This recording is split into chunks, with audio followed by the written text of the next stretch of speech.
Good morning, everyone. Welcome. We are so excited to have you guys on, and just a minute or two early.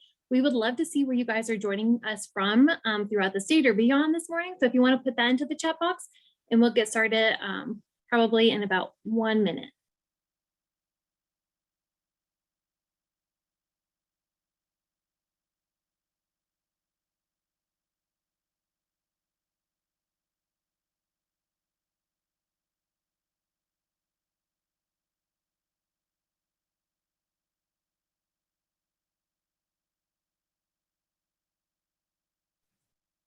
Well, this is awesome. I'm seeing every corner of the state. I saw Valdosta, Augusta, Columbus, the Appalachia area, Thomasville, Lawrenceville in the middle.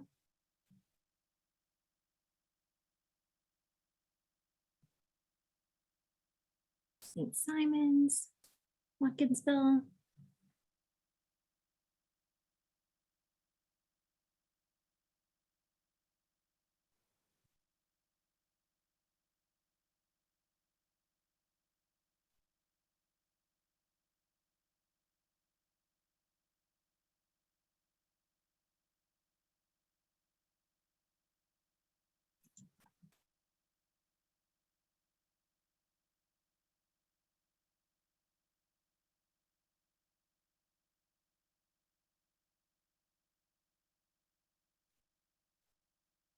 Awesome. It looks like we have some really great coverage from all over the state.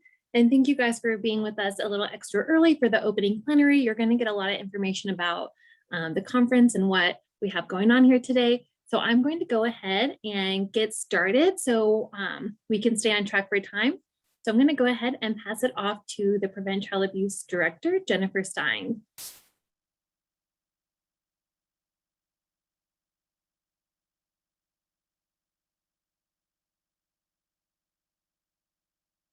Jennifer, you're muted. Epic fail. So glad it happened early this morning. Welcome to the Georgia Conference on Child Abuse and Neglect, digging deeper the roots of thriving communities. Prevent Child Abuse Georgia's team, Ms. Soli Tillman, and our conference lead, Dr. Jill Walsh, are thrilled to have you join us. There's an incredible lineup of workshops you will choose from. They're not only informed by science, but they are delivered by respected experts. Their intention is to help support you as professionals to meet the unique needs of your families and the children you serve, and to help guide our prevention efforts to enable children and youth, their families, and our local communities to thrive. We have some exciting surprises in store for you these next 2 days. Our time spent together in this virtual space is not only educational, but will also be fun and rewarding with some wonderful prizes. We are so appreciative of our sponsors, AmeriGroup, the Child Welfare Information Gateway, and Pro Solutions Training. Also, Prevent Child Abuse Georgia's partnership and funding through Georgia's Division of Family and Children's Services, their prevention and community support. And through this conference, Children's Healthcare of Atlanta, which leads me to introduce you to the Program Manager for Prevention and Training at the Stephanie V. Blank Center for Safe and Healthy Children, our very own Dr. Angie Boy. Welcome. Thanks, Jennifer. Good morning, everybody, and welcome. We are very excited for the educational opportunities that we're going to be able to provide over the next 2 days. We've got a great lineup, and it really gives us an opportunity to begin to shift the paradigm in this state, to really looking at how we can truly prevent child abuse and neglect and moving our prevention efforts further upstream so that we can positively impact the lives of children and families in our state. So as we move forward, I want to give an opportunity for Jessica Bryant from my team to give you a little bit of information about the continuing education process so that we're all on the same page. And we will get this information repeated a couple of times throughout the day or throughout the 2 days. So Jessica. Hi, everybody. My name is Jessica Bryant. Welcome today. I just wanted to chat with you. We're putting up this slide here. It's just our disclosure slide, and just to let you know about how it is that you will receive your certificates of credit for whichever one it is that you're wanting from this conference. So what will happen is at the end of each day, you will receive a link or a QR code that you will click on to be able to access the evaluation that you will complete. And upon the completion of your evaluation, you will receive your certificate in a week's time. So we're going to do 2 separate batches of emails for certificates. So next week we will have one midweek, and then we will have one the following week for those people that couldn't complete their evaluations right away. So you can look forward to that at the end of the day today, and then receive your certificates within the next week or 2. Thank you. Great. I'm going to turn it back over to Jennifer to give a few other housekeeping notes about the platform and how the next couple of days will run. Wonderful. Well, hopefully you are logged into the Cadence platform. The conference is going to be best experienced on either your desktop or laptop. There is, from the main screen, you can access a variety of tabs that are on the left. We recommend you keep the Cadence browser tab open. As you enter into each workshop, you're going to be going into a Zoom room. So having 2 different browsers open will help you not miss any of the announcements and other things happening. The full schedule, when you go to the full schedule is where you'll be able to see your choices and workshops. And when it gets close to the time of the workshop, you'll just see a join button and you can hop right in and it'll lead you over to Zoom. Please feel free to connect with your colleagues across the state through the attendees. You can connect with them, share conversations and things of that nature under the attendees tab.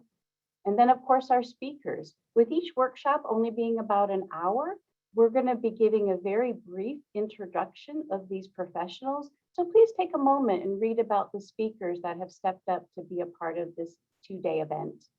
And then the discussion feed. Though we're going to be sharing with you things this morning and at lunchtime, we encourage you to look at the discussion feed, contribute to it, share pictures. It's kind of like our own social media internal house channel to share those thoughts and ideas, as well as important announcements. And as I mentioned already, our sponsors, we have some incredible support by our sponsors. Take a look at them. They have some information for you and some resources that you'll want to take a look at before you leave the conference by tomorrow. And then lastly, the various sessions that you're going to be going to and other important materials can be found at the bottom left side of the Cadence platform screen, and their PDFs, links, all sorts of information that you can keep and share with you as you learn over the next 2 days. I'll hand it back to you, Ms. Jill.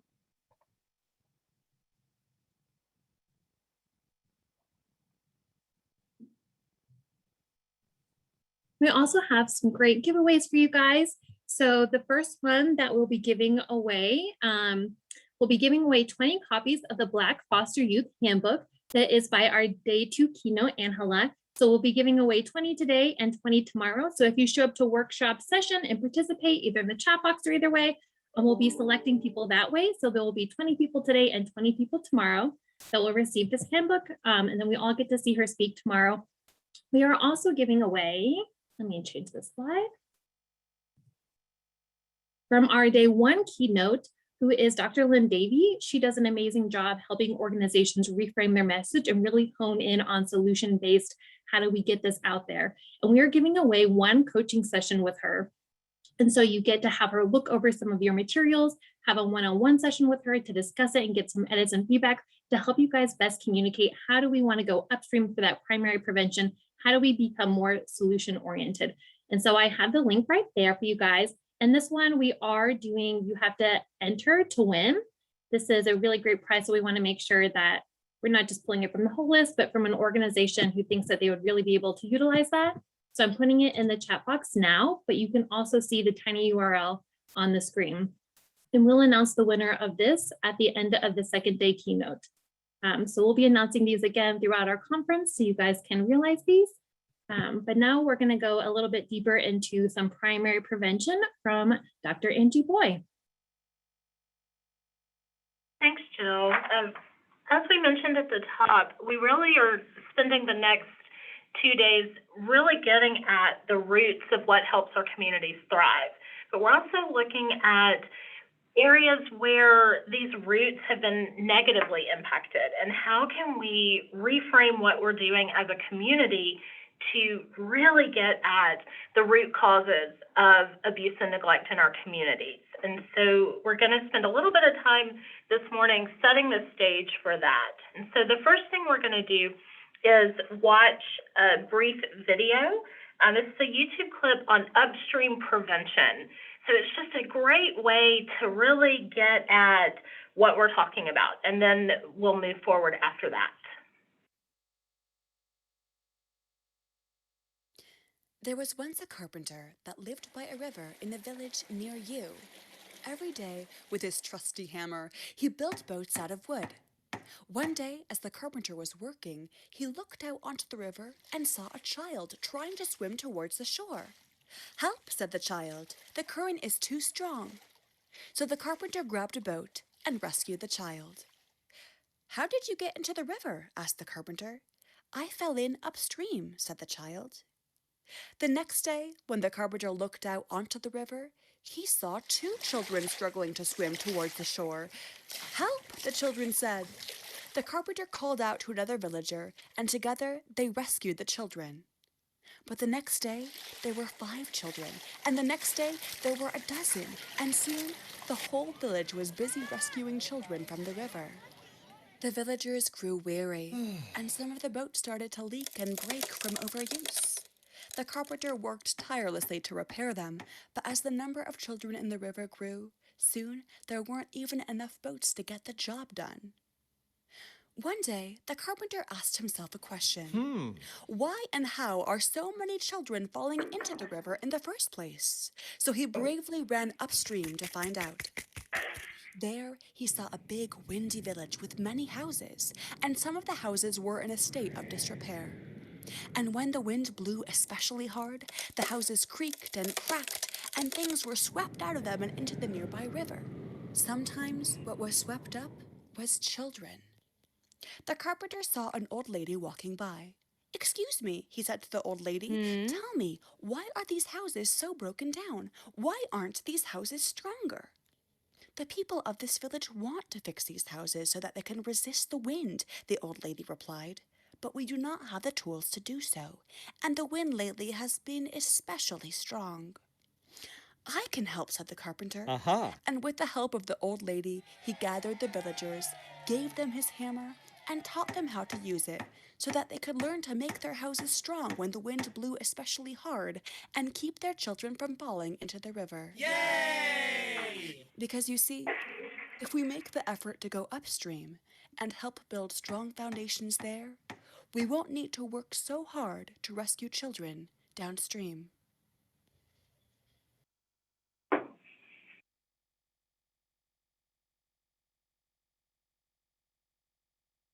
This is such a good video and such a great picture of why prevention is so important. And you know, I think there are so many parallels in our communities to the downriver. The feeling of being overwhelmed by the need in our community and the constant upheaval and the overworked caseloads for our defects case managers, that if we can move upstream, we can really get at the root and really work to prevent our families from having to be in the system because we've met those needs and really helped them early on. We know that child abuse and neglect is not caused by one single factor. There are multiple factors that play a role at both the individual level and the family level, but there are also community and societal factors that play a role. And a lot of people are already familiar with the phrase adverse childhood experiences. So these are the 10 primary things that were identified by a Kaiser Permanente study done in the late 90s that found that the presence of these 10 issues in childhood had a significant impact on health and well-being in adulthood. And so we know that there are a number of these that impact our kids and families on a daily basis in Georgia. For example, 10% of Georgia children had a parent serve jail time in 2017 and 2018, or in the 2017-2018 year. So we know that our kids are being impacted by family members being incarcerated, family members having substance abuse issues. So we see that these traumas continually play a role in our kids' lives, and how they respond to those really impact how they grow and develop.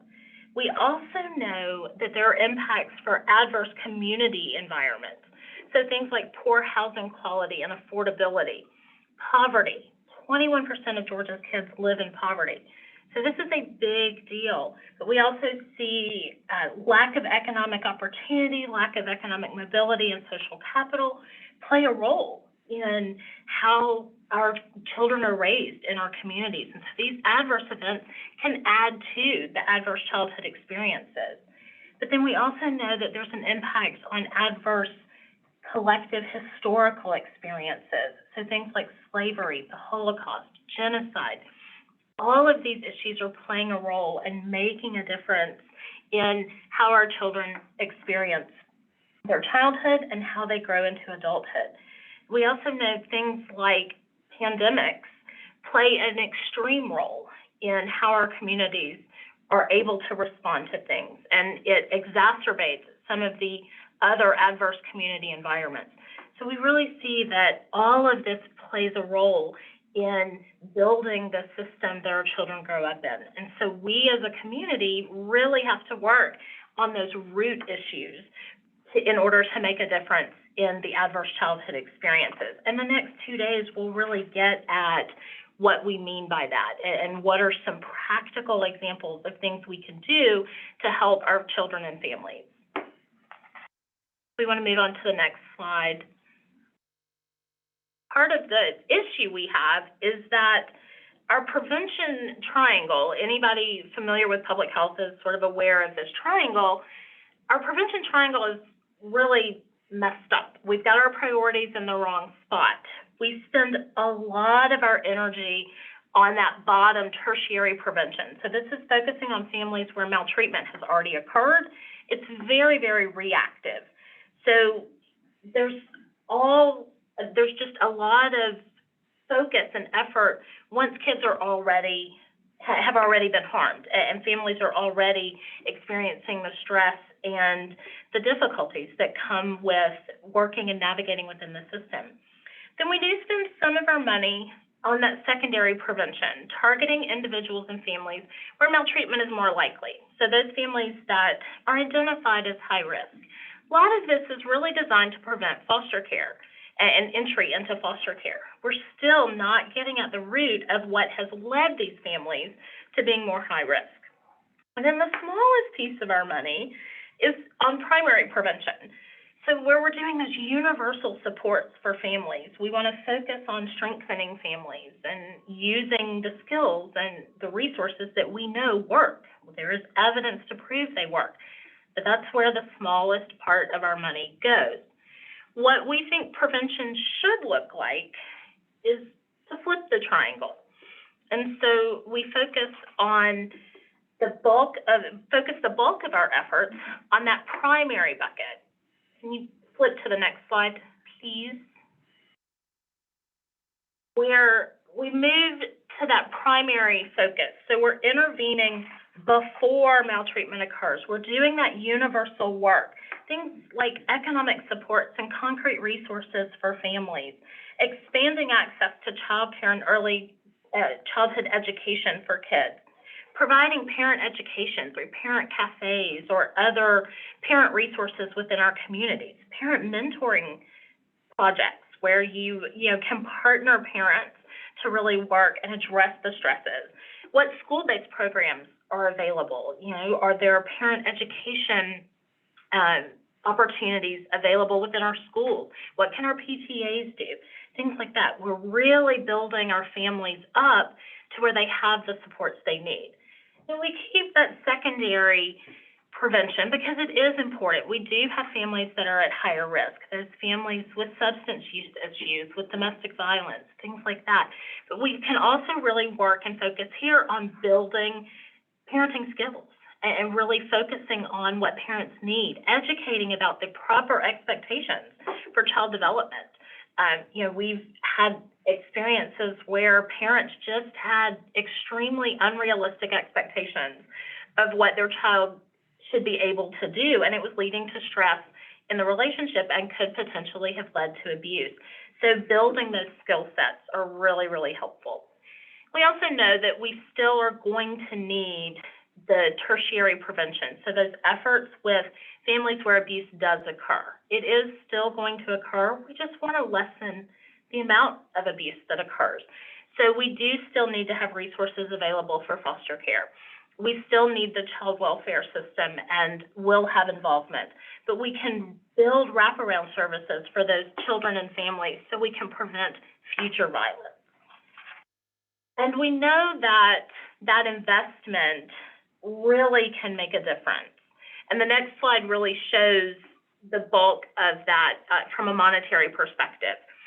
So for every $4.12 put toward foster care, $1 is invested in prevention services. So what could happen if we flipped that? And we still, yes, had money dedicated for foster care, but because we were focusing on prevention, we flipped the need. And we don't need as much money to invest in foster care because we don't need as much foster care.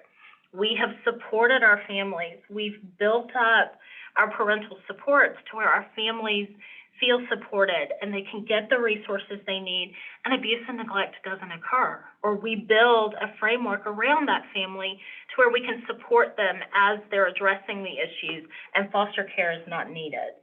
So most states are limited in using their federal funds around foster care and services related to that.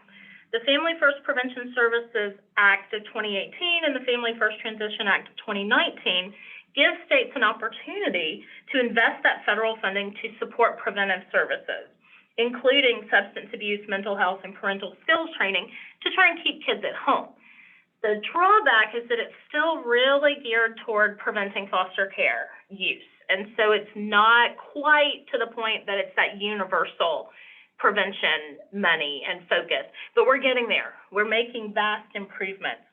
So we've got access to those dollars, so we're able to really put the money where it needs to be, focusing on our children and families. And Georgia took the opportunity to really look at what they can do as a state to focus on prevention. So what we want is that all of our children and families have an equitable opportunity to grow and thrive in safe, stable, connected, and nurturing communities where they live, learn, work, and play. And the link here, the tiny URL, will lead you to Georgia's Child Abuse and Neglect Prevention Plan. And it was developed through community input on really what makes a difference in our communities and really let communities identify what they needed. And it really falls into 6 large buckets. So focusing on economic stability, and what do our families need in terms of concrete economic support to ensure that they have jobs that provide income that meet the bills, that there are safe housing options available in our communities. Then focusing on family resilience. We know that building resilience is possible in kids and families, and so how do we do that? And what services do we provide for our families so they can build that resilience? Access to early childhood education is so important, and so ideas like universal pre-K, early Head Start options for our communities, really focusing on those early childhood years and building that strong foundation with children and families. Access to mental health services, including substance use and abuse resources. What can we provide for our families so they can address the mental health needs that they have that are impacting their parenting? Then physical health aspects. So access to medical care and getting children and families connected to medical homes and things that can meet those physical health needs. And then general overall awareness and really focusing on prevention and really working to help kids and families really identify what services are available and how do they access those services within their community? What are the prevention options available? So we really hope that you will take an opportunity to go check out the prevention plan and really see what some of the recommendations are and how you can possibly use your organization and things that you're doing in your community to really work around those prevention suggestions within the plan. So we also hope that the workshops that you attend over the next 2 days will really give you more insight into moving upstream and really working to support children and families in Georgia.